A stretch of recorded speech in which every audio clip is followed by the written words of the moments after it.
Nagbabalik po muli ang inyong lingkod at nagbabalita ng mga balitang dapat nating malaman dito sa ating bansa. Ito ang Balitang Pambansa. Atin ngang matutunghayan sa channel na ito kung ano ang nangyayari sa loob ng ating gobyerno at syempre tumutulong na rin sa ating mga mamamayan na malaman ang katotohanan dahil mayroon tayong karapatan na malaman ang tunay na nangyayari sa ating bansa.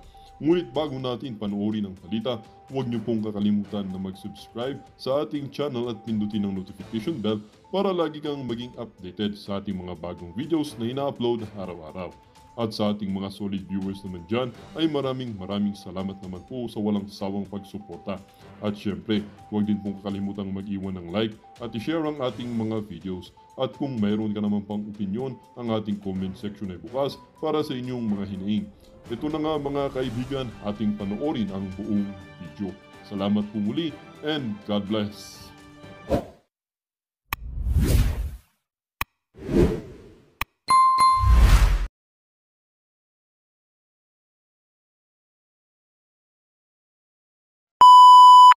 Exposés ninyo at talaga namang malaki ang naitutulong nito sa ating bayan ngayon.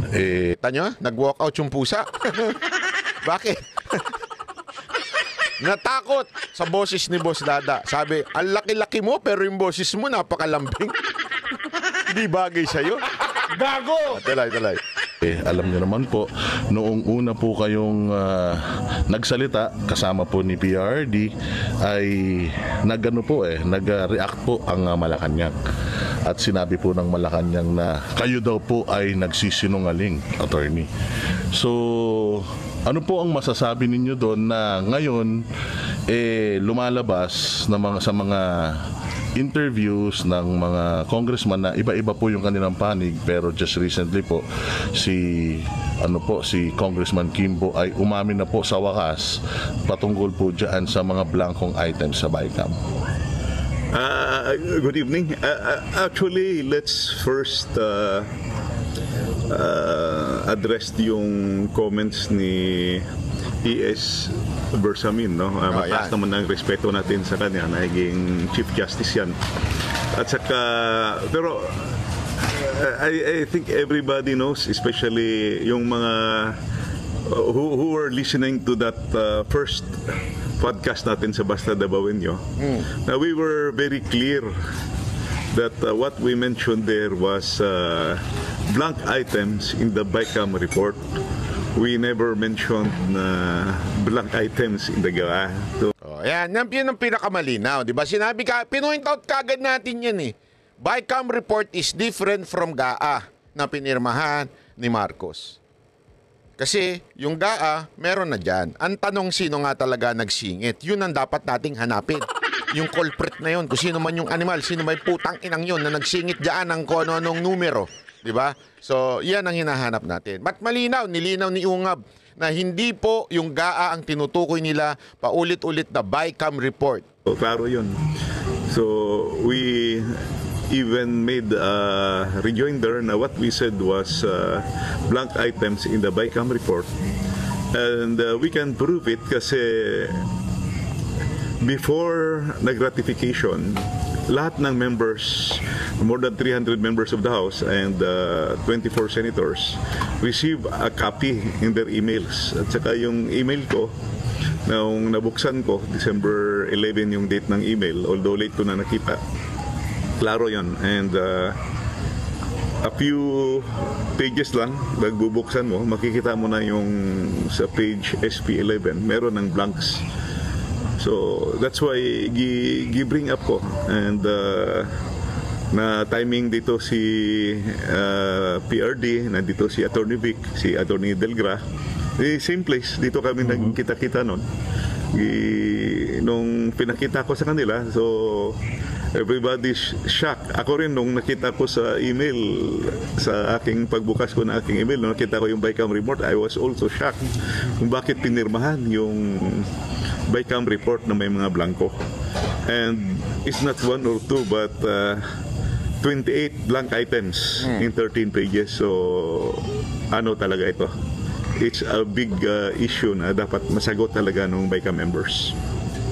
Sir, ito pong inyo pong inahain sa Supreme Court. Ano po bang inaasahan ng taong bayan dito? After the long discussions, the long story, simulan natin sa kung bakit natin file yung kaso na yan. First and foremost, the framers of our Constitution envisioned a budget or a General Appropriations Act that will give priority at attention in terms of allocation sa ating education. And we say education, buong education sector, and that should be the number one. And hindi lang framers of our Constitution, I think it is but proper and fitting for each one of us na dapat education talaga tayo mag-concentrate because we are not born equal. May mga anak ng mayaman, may mga anak ng may mga pobre, lalo na dito sa amin sa Mindanao, maraming mga anong tawag naman yan, isang kahig, isang tuka, no? The only chance for us to Grabe may background music pa. Next time dada papatay mo yung background music. to get an equalizer is through education. Wala nang iba Kung mag-aral na mabuti, tapos through education, we might be able to learn how to improve our lives, improve our economic status. So it is only through education na pwede maging equalizer. And aside from that, on the overall... Alam mo, sabi nga ni Congressman Ungab, kung bakit ba dinala yan sa Supreme Court. Kasi napaka-importante po Isa sa talagang napaka-importante ang edukasyon. At alam natin po na nasa ating konstitusyon yan, dapat ang prioridad ay ang edukasyon. Di ba nakita naman po natin anong ginawa nilang pantatarantado sa ating mga Pilipino.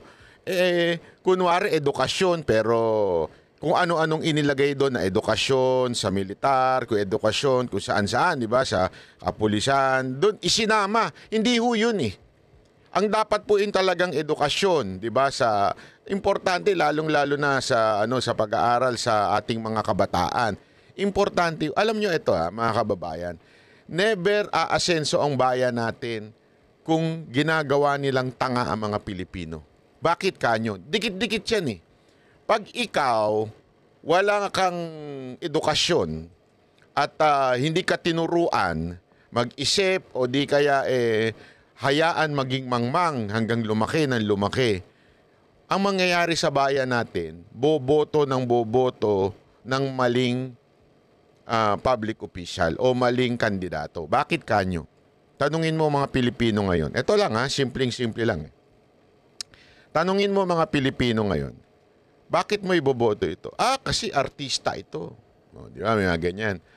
Sikat ito. Di ba? Mga ganyan kasi kumanta ito. Kasi kilala namin ito. Yung iba, di namin kilala yan. Wala, sino ba yan? Hindi, di ba? Ang dapat is, pag tiningnan mo, ano ba nagawa nito kung sakaling dati na itong re-electionist ito, ibig sabihin dating naging government official, ano ba ginawa nito? Ano kaya ang gagawin niya? Ano ba ang gusto niyang gawin? Ano ba ang plano niya sa Pilipinas? Dapat ganun. Bakit hindi ho ganyan ang attitude ng mga Pilipino? Kasi po, nananatiling mangmang ang karamihan po sa atin. Bakit po? Lack of education. Bakit to kanyo? Kasi napakahirap ng edukasyon. Aminin na ho natin, kahit ho ba may public school, marami ho dyan hindi ho nabibigyan ng pagkakataon. O di kaya, puno na. Maraming dahilan kung ba't hindi ho sila na... Kasi tandaan ninyo, ang tao nabubuhay to survive. Tama, mali. Yan ang una nilang priority. So ano ibig sabihin nun? Pagkain, bahay, pangangailangan, kuryente, di ba? Tubig, pangsugal. Hindi kasali yun. Di ba yun yung basic Di ba? Dapat yan ang basic. Pero since hindi na nila nakakaya yan dahil sa sobrang hirap na, wala na tuloy sila doon sa pangalawa, yung edukasyon. Kaya nga, binigyan ng importansya ng ating konstitusyon ang edukasyon sa ating budget para saluhin ito ng gobyerno.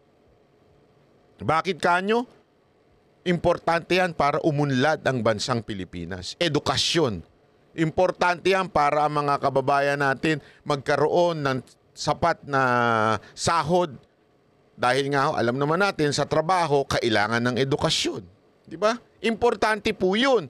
Ngayon, kung sira ang edukasyon ng bawat Pilipino dahil kulang at hirap, dahil nga po dito sa hindi sa subsidize ng gobyerno, ano mangyayari? Magkakaroon tayo ng patuloy na kamangmangan sa ating bayan. At pag nangyari yan, asahan mo ang kasunod niyan, ang mga boboto ng mga Pilipino ay yung mga walang kwentang kandidato. At dahil dyan, bagsak ang ating bayan. Ganun ang mangyayari. So, kaya nga ginawang priority yan. Ngayon, dahil sa mas priority ng nakaupo, mabigyan ng ayuda, mabigyan ng AKAP, mabigyan ng AYEX, mabigyan ng limos ang mga kababayan natin upang sila ay maboto uli. Hindi importante sa kanila ang umasenso ang buhay ng bawat Pilipino. Hindi importante sa kanila yan. Ang importante sa kanila ay maiboto sila uli. Kaya ang budget ganyan. Yan ang isa sa pinaglalaban nitong mga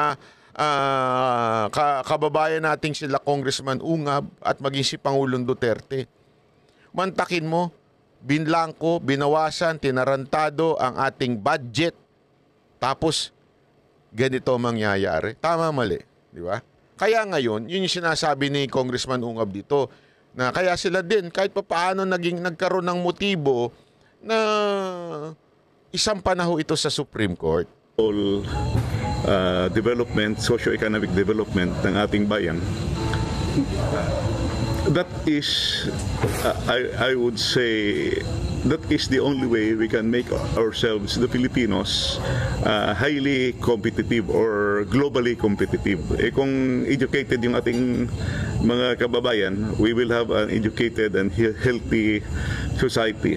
We can compete with the other with other countries in the world. So, na-shock ako dahil na-overtake ang budget ng education sector, na-overtake ng public works ng DPWH. So kung ikaw ay isang taong may malasakit sa iyong bansa, may malasakit sa iyong bayan, I did not say that infra is not needed. Yes, it is needed, but yung infra mo dapat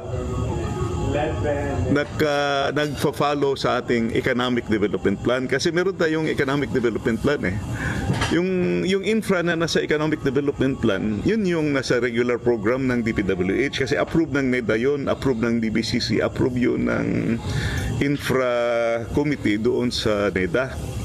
Yung mga insertions, katulad nung nangyari sa budget, 288 billion insertions of infrastructure at nilampasan yung education sector.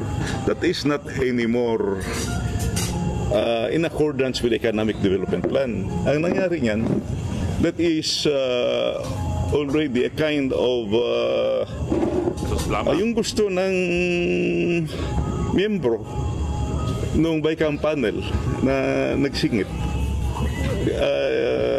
pet projects nila. Nung araw, ang tawag niyan, pork barrel. Pet projects, siningit ng infra. Ang problema, nakalimutan nila na naglampas na sila at na-overtake nila yung education sector. And it's very clear in our Constitution na number one priority, which we all must agree. Kung ikaw ay isang congressman o senador, bear that in mind. Number one, huwag kang maglampas sa nakasaad sa ating saligang batas. The Constitution says give priority to education. Now, when you approve the BICAM and you have overtaken, sabi ko, you have overtaken the budget of the education sector, nalampasan ng infrastructure, something is wrong. So nag-research na talaga ako. So haba-haba ng aking research, may part 1, may part 2, may part 3 ako sa aking research. Klaro yun, kasi yung President's message sa budget, sinasabi niya na 977 billion, number 1, yung budget ng education sector, 977 billion. Tapos yung number 2 is the budget of the DPWH, which is 900 billion. Then pagdating sa BICAM, binawasan ng 31 billion yung education sector. Tapos dinagdagan ng 200. Eto para mas maintindihan natin, ipapakita ko po sa inyo kung gaano kinawalang niya. At sabi nga ni Ungabe, yan ang dahilan kung bakit siya pinag-aralan niya, ni-research niya ho ito. Ipakita natin, ito po yon. Ito po ang nangyari doon sa budget. 1.1 trillion. Mula doon, tinaas niyan ay 288 billion. Ayan po. Sa DPWH. Bakit kanyo? Naku po. Alam naman po natin. Nasa karsada ang korupsyon. Naandyan sa flood control project. Ano yan? Yung flood control na pinagmamalaki nila na hanggang ngayon bumabaha pa rin. Umatsing lang ang langit, bumabaha pa rin. Dinagdagan ho nila yan ng 288 billion. So ang total, 1.1 trillion. Imagine niyo to trillion. Hindi po ito million, hindi po ito billion, trillion. Ganito katarantado itong mga to. Trillion po, mga kababayan, ang budget sa DPWH. Ano yan? Rock netting, flood control project, tulay, kahit wala namang sapa, o ilog, di ba? Anong tulay yan? Tulay ba yan sa dagat? Ganyang kamahal? Ano yan? Wala na nga yung mga build eh. Supposedly, kinancel na yung mga iba doon. Talagang kahit nga meron nga nagkwento sa akin. Alam niyo yung nilalagay na kulay, yung parang gano'n, nilalagay na mga ganyan-ganyan sa gilid. Although hindi ganito itsura nun. Square yun, square. Parang ginaganito, nilalagyan nila yung gilid pag, pagpakurba. Pagpakurba, para may mga harang yan eh. Yan ang purpose niyan, para hindi tumilapon kung sakasakali may aksidente. Ang laki ng kita dyan. Diniscuss yan. Milyon po kada ganito, kinikita nila sa isang karsadang ganun Milyon ang kinikita ng mga animal na nagnanakaw dyan. As makakakita ka daw sa mga lugar na straight line na may ganun. Na wala namang purpose. Ang purpose talaga nun, kanto yun eh. Tapos may ano yun eh, may reflection yan. Yung parang may kulay yan na para pag makikita mo. Ganun. Milyon daw ang kinikita dyan. Saan yan? DPWH. Kaya nga, ako, sa totoo lang, yung 1.1 trillion na yan, hindi naman po DPWH mapupunta yan. Budget yan ng mga mambabatas natin. Bakit? Sila lang naman din ang mga kontraktor. Di kaya kamag-anak nila, asawa nila, kabit nila. Ganyan yan. Tapos ano nangyari? DSWD, bumaba. Pero kung bumaba man yan, hindi dumaba sa akap yan Sa 4-piece po bumaba yan, yung mga hindi butante. Kasi yung 4-piece, yun yung sa mga talagang, sabi nga nila, yung sa mga sagad ng kahirapan. Mga hindi butante yun. Kaya binawasan yan, tapos inilipat dun sa akap. Ano yung akap? Ito po yung parang tumutulong doon sa may mga kapos ang kita. Kaya nga akap yan eh. So, doon nila inilagay. Binawasan nila, pero nilagay naman nila sa akap. PhilHealth, 0 from 74 billion. Grabe. CHED, 26.9 ang binawas. Di ba? Ang DOH, naku po, 25.7 billion ang binawas. ang pinakamalaking tinaas, ang pinakakurap na ahensya ng gobyerno. Hut-hutan ng mga mambabatas natin. Di ba? Mga tarantado talaga eh. Di ba? Papakita ko ba sa inyo? Eto. Banat Bay, kanino ba napunta yan? Sino ba ang pinakamalaking talagang kumita? Ito hinalimbawa lang natin ito, ha? Sino ang pinaka-umangat ang budget? Pakita natin. Yan. Tingni. Panbihira. Tingnan mo. DepEd, bumaba ng 11 billion. DOTR, bumaba ng 16 billion. DOLE, bumaba ng 18 billion. Department of Agriculture, akala ko ba ang priority food security?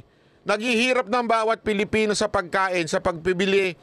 Hindi pa natin susuportahan yung mga farmers natin. Okay. Para mag-import nga naman. Pag nag-import, may kikita. Di ba? Gago! Ano mga tumaas? Office of the President.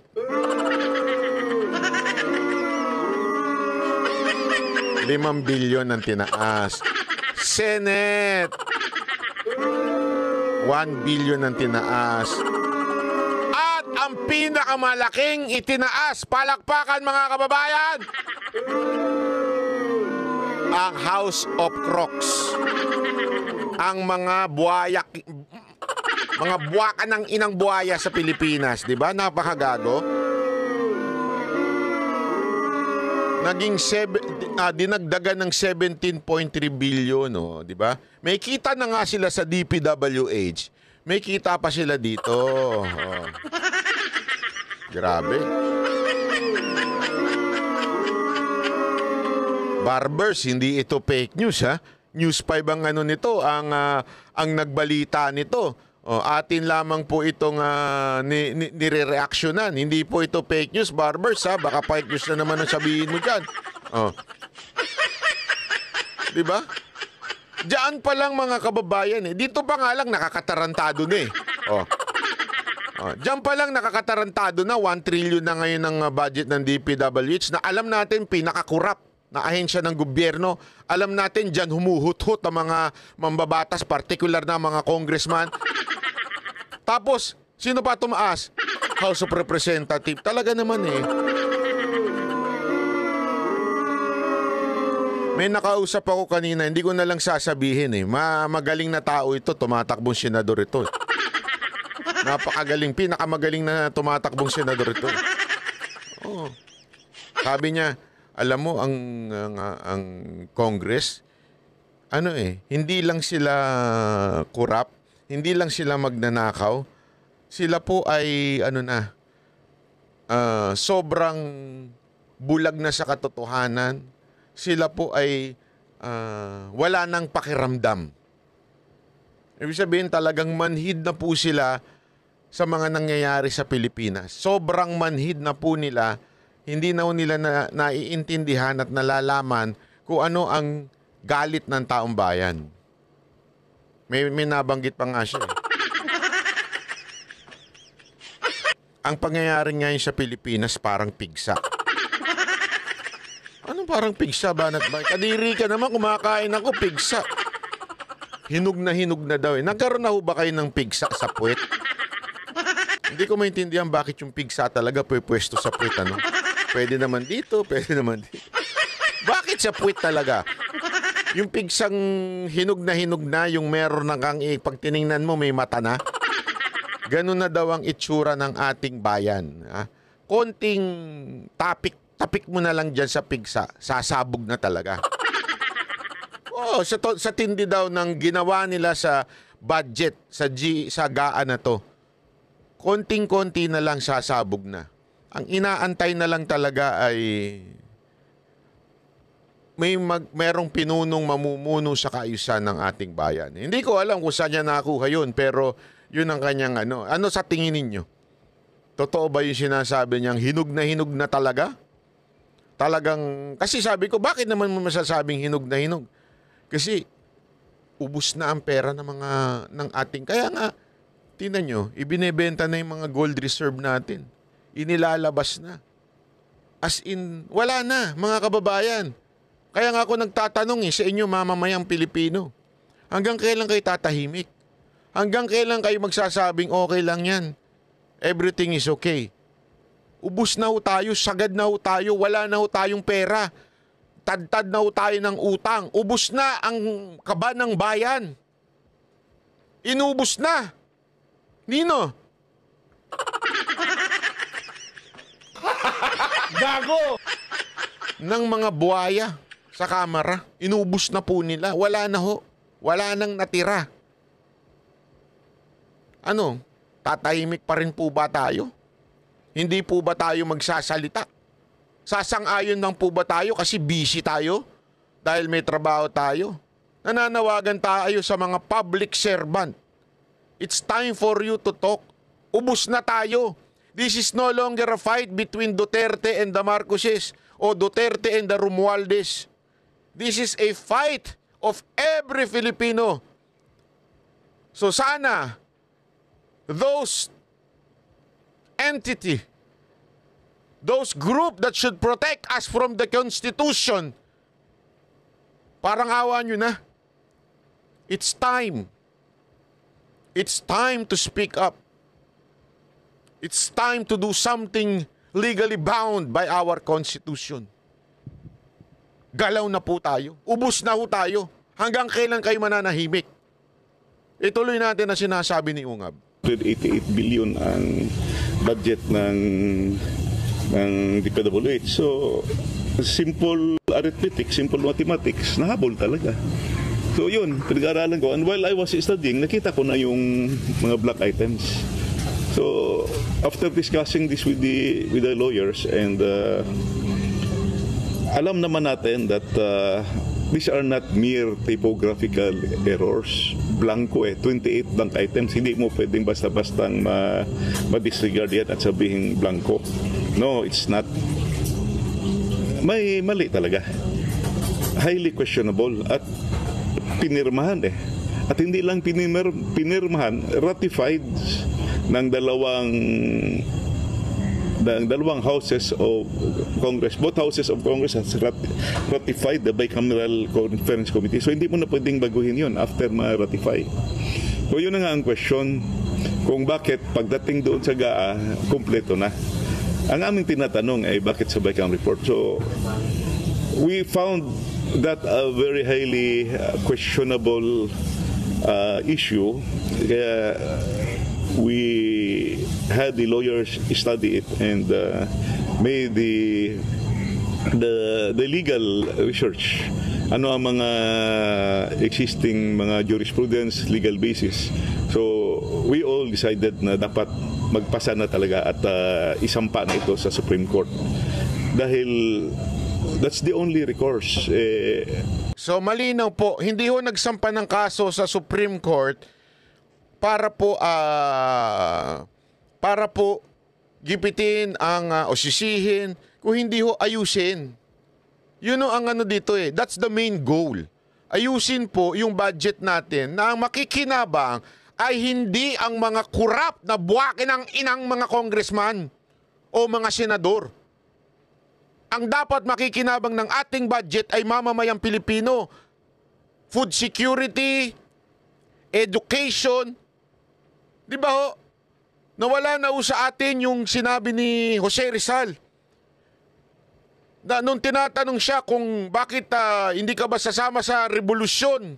Ano sabi sa kanya? Ang talagang revolusyon ay edukasyon. Pag tayo ay edukado, diyan natin maaangat ang ating bayan. Napaka-importante niyan. Pero yan ang nilapastangan nitong mga magnanakaw na mga congressman natin at para ho sila ay iboto uli. At syempre makapagbulsa para sa kanilang pamilya. Hindi ho ba kayo nahihiya ang pinapakain ninyo sa mga pakabit ninyo at mga pamilya ninyo ay pera namin? Pera ng mga mamamayang Pilipino? Nagtanong ka pa banat ba? Di talaga may yaya mga yan. Animalya mga yan. Gago! Walang niya talaga yung mga yan. Yan po ang purpose. Para maayos. Hindi guluhin ang bayan natin. Kung hindi ayusin. Sa madaling salita, parang i-recall o parang bawiin muna at ayusin muna. Dapat prioridad, edukasyon. Kasi tandaan ninyo, eto mga kababayan, para lang alam ninyo, kaya nga, di ba yung kinikwento ko sa inyo, meron nangyayaring girian between Malacanang and the House. It is because, nung una, edukasyon ng priority, yung unang pinase. Yung inayos ng Malacanang at DBM, edukasyon Along the way, nung nagde-deliberate na, dyan na, minulestya, ginahasa, ginangbang ng mga congressman natin yung budget at inilipat lahat sa akap. Gago! Hindi ko alam kung kayo ay sadyang mga sweet lang at akap kayo ng akap. Gago! O talagang manyako lang kayo kasi ang hilig nyo manyakap. Di ba?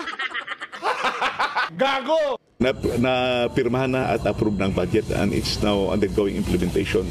So the only way na ma-correct ito is to go to the Supreme Court and request the Supreme Court to declare it invalid and unconstitutional. So that's the real reason. Yan ang pinaka-reason. At isa pang maganda dito, ganyan kaseryoso itong mga to, si Ungab at saka si Atty. Vic at saka si Pangulong Duterte. Mamaya yung kay Pangulong Duterte, may sasabihin ako sa inyo. Surprise attack yan. Kung bakit kami nag-file. Well, Congressman Ungab, kayo po ay nagsilbi bilang dating appropriations chair o chairman noong panahon ni Pinoy at ni PRD. Noon po bang mga panahon na yon nangyayari po ito or nangyari na po itong mga blankong mga items na ito? Never na nangyari. Meron nga yung isang secretary ba yun, Yusek o ASEC ng DBM nagsasabi na normal daw yun na left blank. No, it never happened kasi yung ASEC na yun. Kaibigan pa naman dati yun. Nakala ko pa naman totoong mapakabayan yun.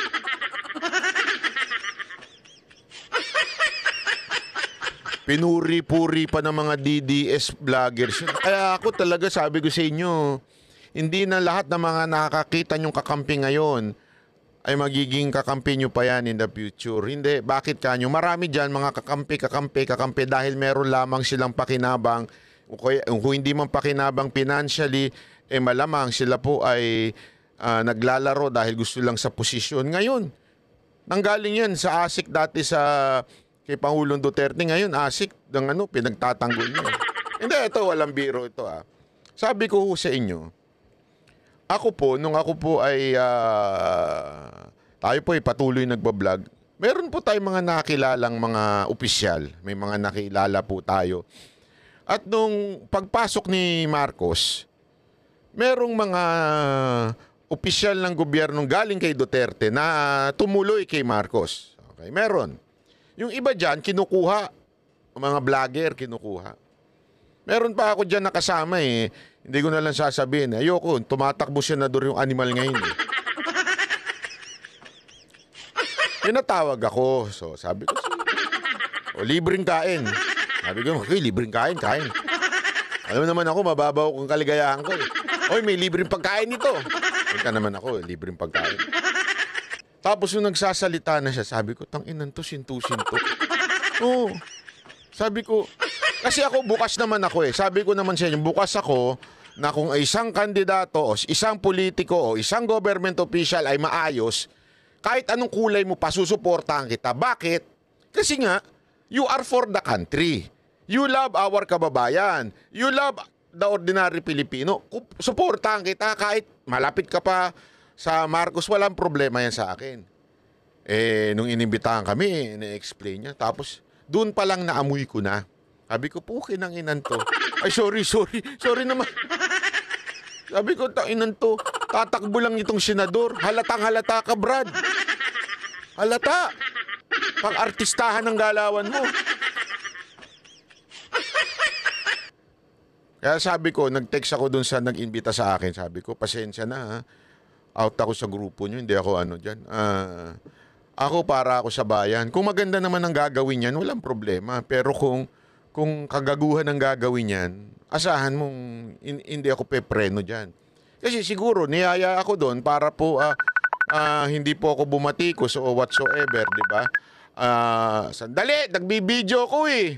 Wait lang, may tawag ng tawag eh. Oh. Di ba ho? Sa totoo lang, ako po ay walang problemang tumulong sa akin kung ikaw naman ay para sa bayan. Pero kung may pangarap ka lang, kaya ka mo gustong tulungan kita, sorry, out ako dyan. Out ako dyan. Kasi nga po, may mga ganyan eh. Yung, alam mo yun, itong isang asik na ito, grabe. Talaga hong, eto na, di ba? Eto na po yung kanyang,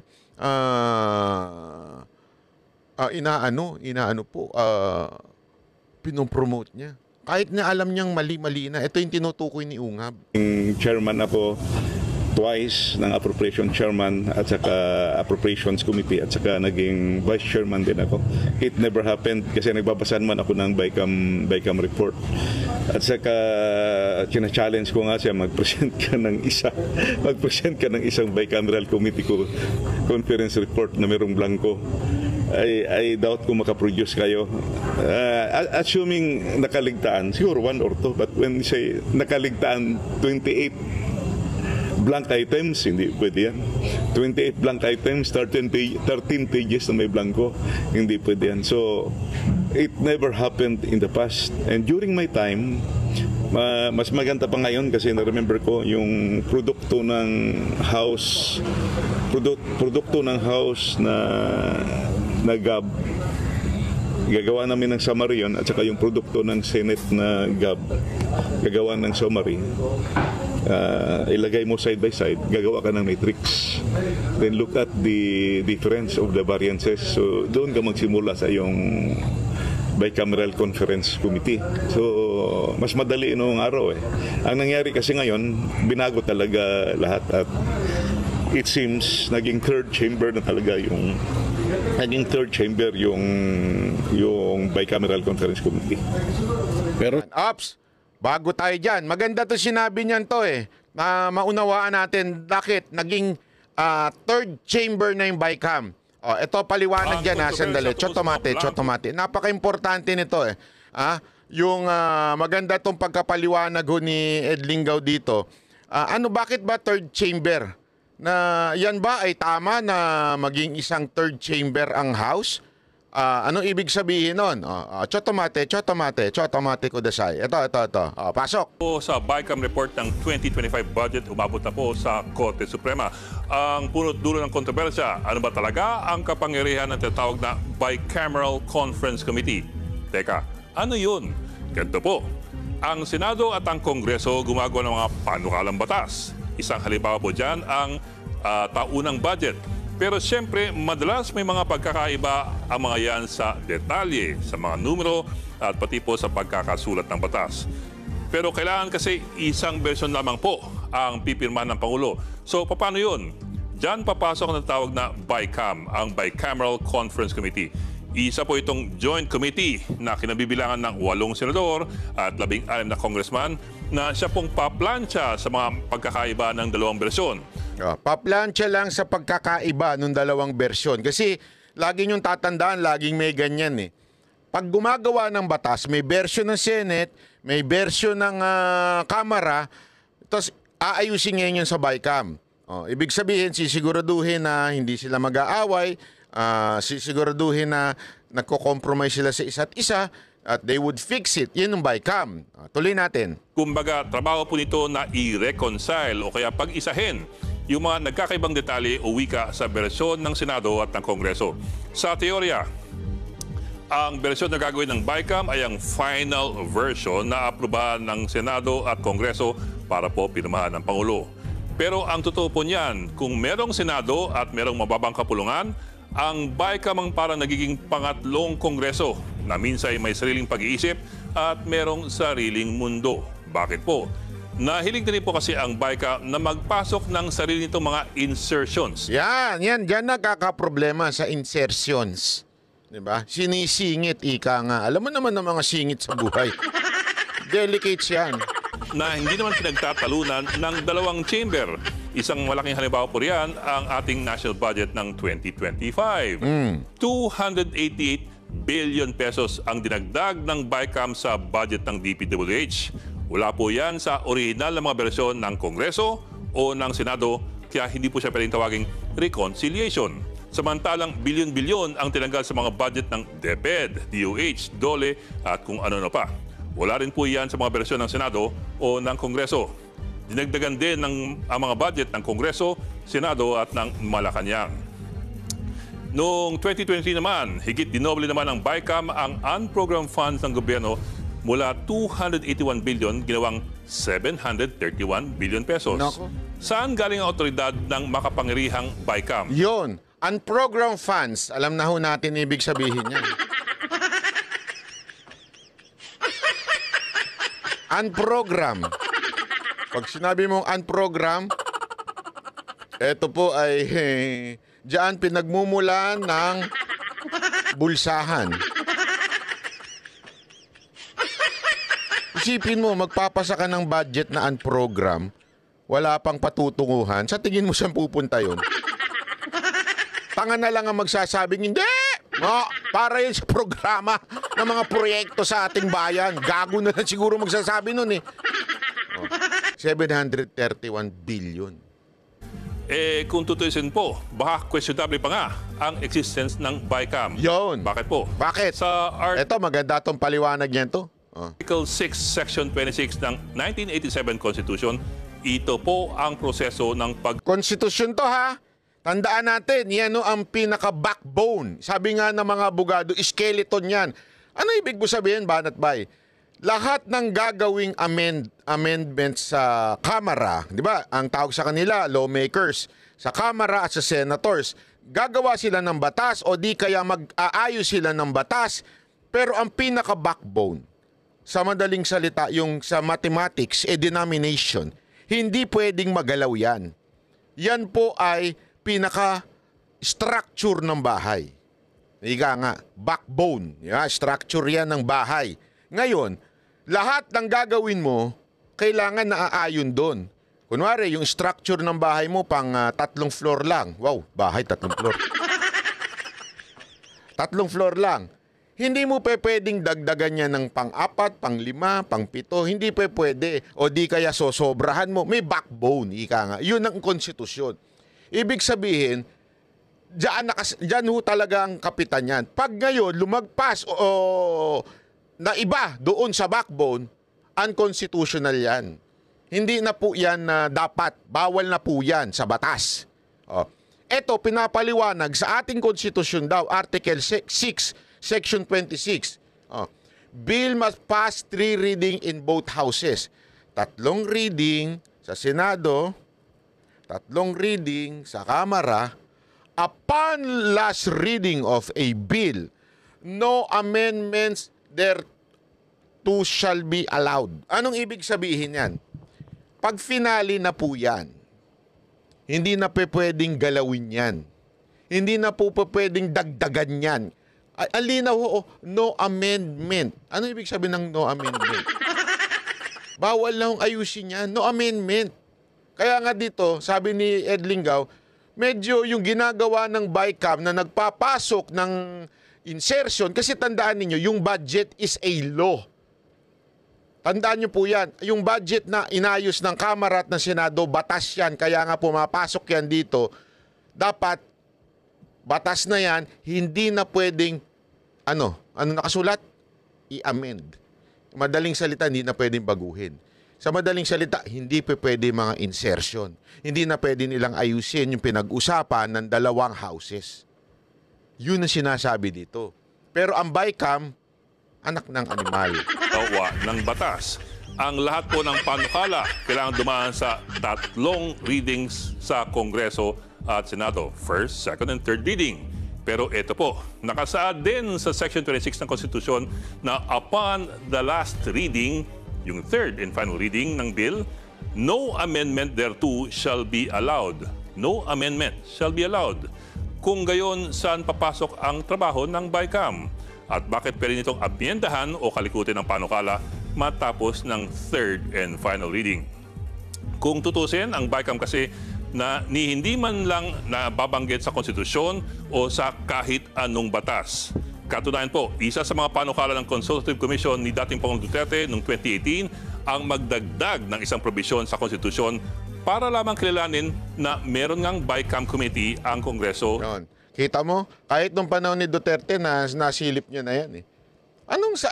Anong batas ang nagki-create sa BICAM? Wala.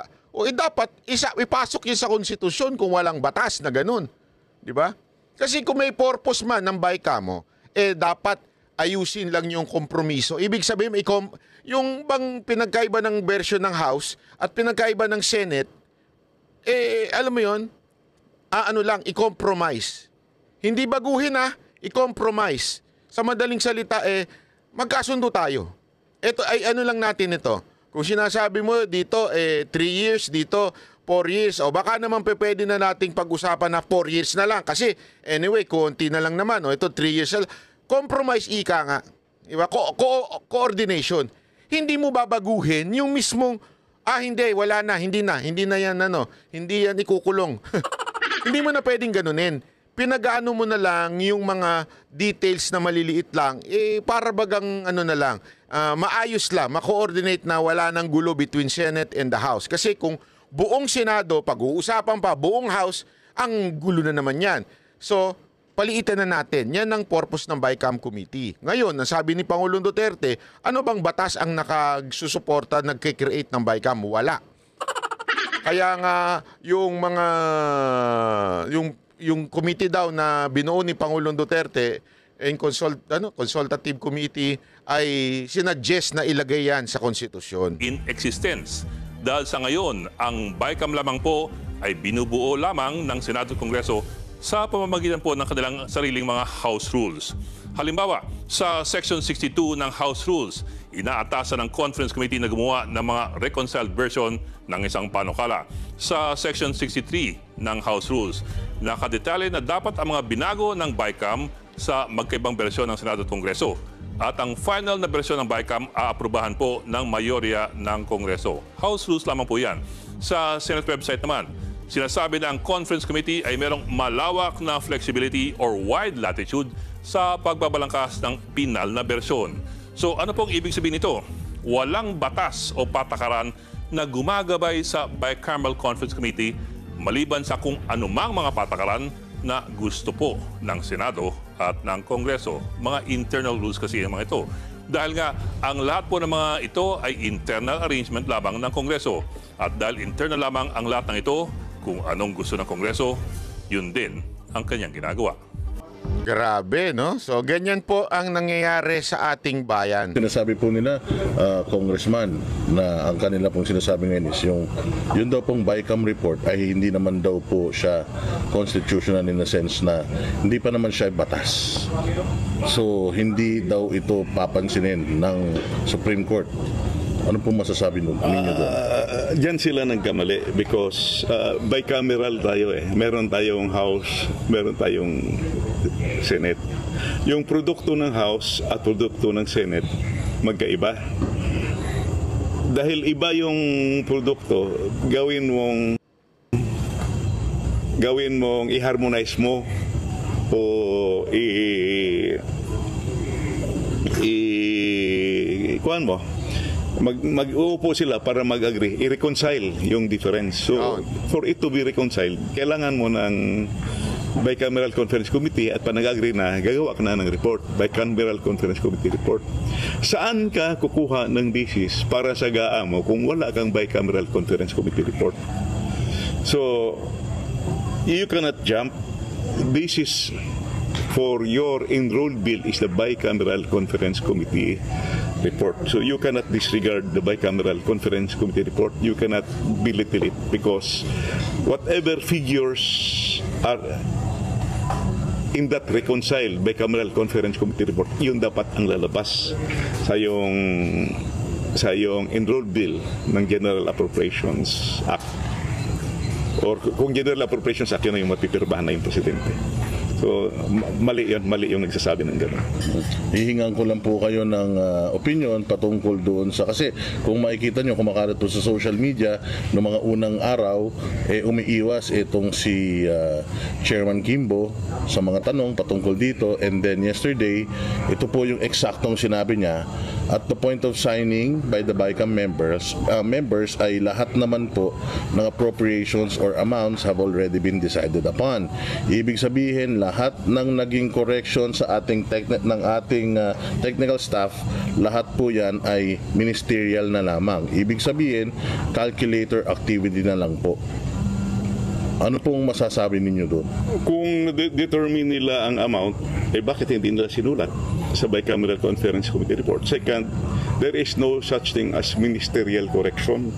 Because kung titingnan mo yung Bicameral Conference Committee report sa last part, meron doon nakasulat omnibus motion. And that omnibus motion, every year, meron yung omnibus motion eh. So, halos may memorize ko na nga yan. Yung omnibus motion, allows the technical staff, the technical working group to make the necessary corrections for grammatical, typographical at printing errors lang. You cannot fill in the blanks because that is not grammatical error, that is not typographical error. Malinaw kasi yung sinasabi ni Kimbo na grammatical error, bla bla bla, o kaya siguro yung typo error, yung gano'n, di ba? Typo error na mali. Alang ibig sabihin po nun, alam naman natin, grammatical error, mali ang grammar. Kaya nga grammatical, hindi mo pwedeng sabihin, grammatical error yan. Anong grammatical error? Wala ngang sentence. Pangalawa, yung typo, hindi mo pwedeng sasabihin na typo error yan kung wala naman nakatype.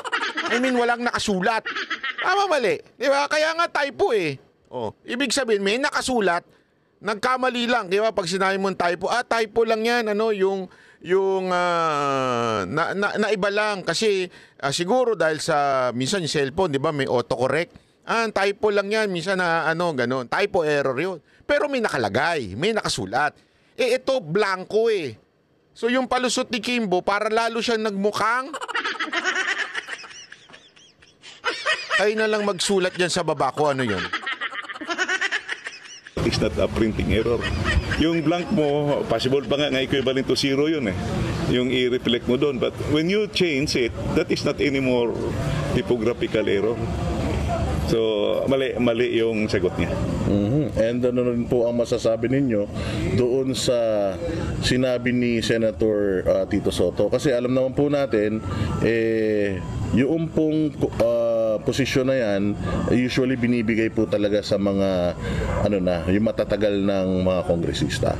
And alam naman po natin na itong mga kongresistang na humawak nitong posisyon na to sa administrasyon na to ay mga bago lang. At sinabi po ni Tito Soto or dating Senate President Tito Soto, some of our legislators need to undergo parliamentary rules and procedures workshop.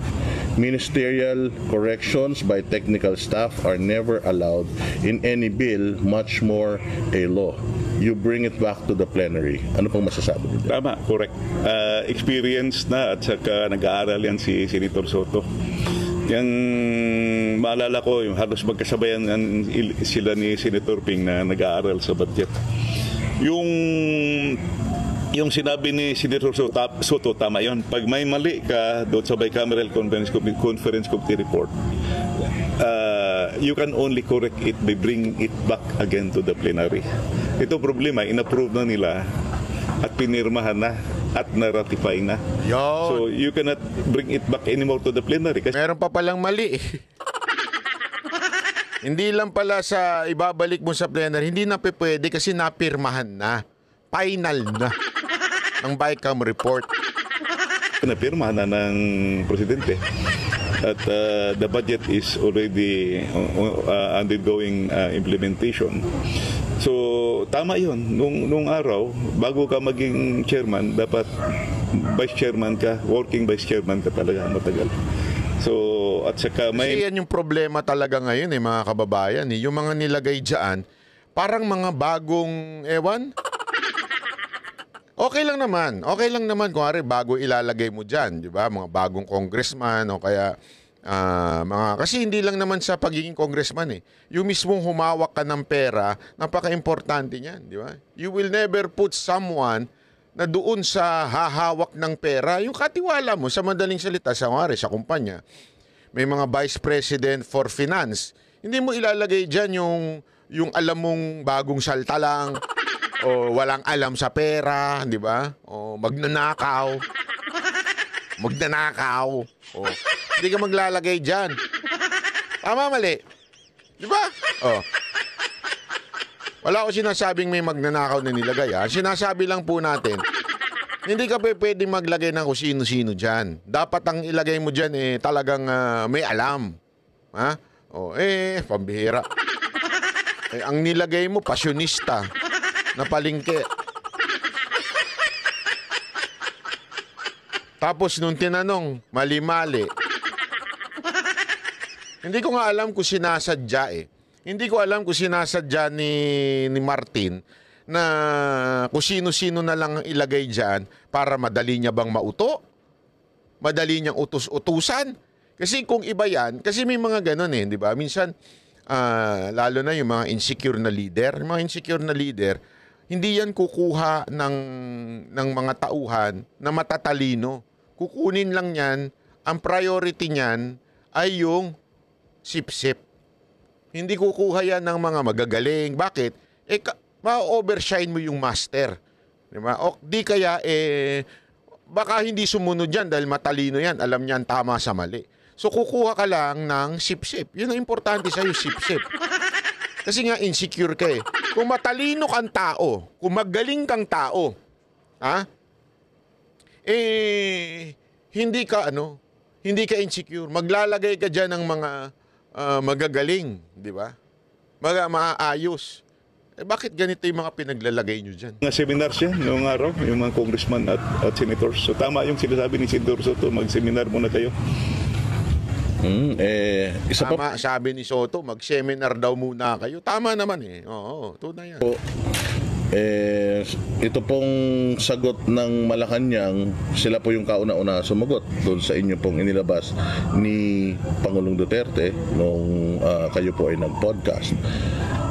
Ano po kaya sa tingin ninyo bakit sila nag-react ng mali doon sa maganda naman sanang adhikain ninyo? And isa pang tanong is, do you think na morally dapat ang Malacanang nangihingi or humihingi ng paliwanag dito sa mga issues na ito? Actually, in any agency, lalo na yung executive department, you have a lot of technical consultants at saka ang dami mong kabinete dyan, may economic team ka. So the economic team, particularly the DBM, should have briefed. Dapat i-briefing yung president at saka executive secretary na ito yung issue. Kasi mali talaga yung statement because what we were referring to clearly and unequivocally, yung sinabi namin blank items in the BICAM report. We never mentioned about GAA. So kaya lumaki tuloy yung issue kasi mali yung sagot. And sila pa nagpalaki talaga. Totoo. Hindi, isipin mo kung hindi sana nag-react ang Malacanang. Kasi talagang tiningnan nila. Kaya nga alam mo, Mr. President, I'm telling you, may problema sa mga nakapaligid sa'yo. Kung sino man ang bumubulong sa'yo, may malaking problema. Bakit? Sana binulong ng tama. Binulong sa'yo, oy, sabi ni Duterte, blanco daw pinirmahan mo. Tangina, hindi nakikinig. Dahil sa pagsagot ng presidente, lalong lumaki yung issue. Ngayon, lalong nadiin yung kamera. Bakit? Mismong Office of the President na ang umamin. Basta hindi kami may kasalanan dyan. Hindi kami dapat sisihin dyan. So, ibig sabihin, kesa na sana, hindi kayo umiimik. Di naman kayong pinatutukuyan. Ang sagot nyo, Bycam report yun. Ang tanongin nyo, kamera, hindi kami. Kaya ganun lang sana eh. Wag kami yung tanongin nyo, tinutukoy ng dating presidente at diungab ay yung bycam. So doon sila ang tanongin nyo, wag kami. Dahil tinuruan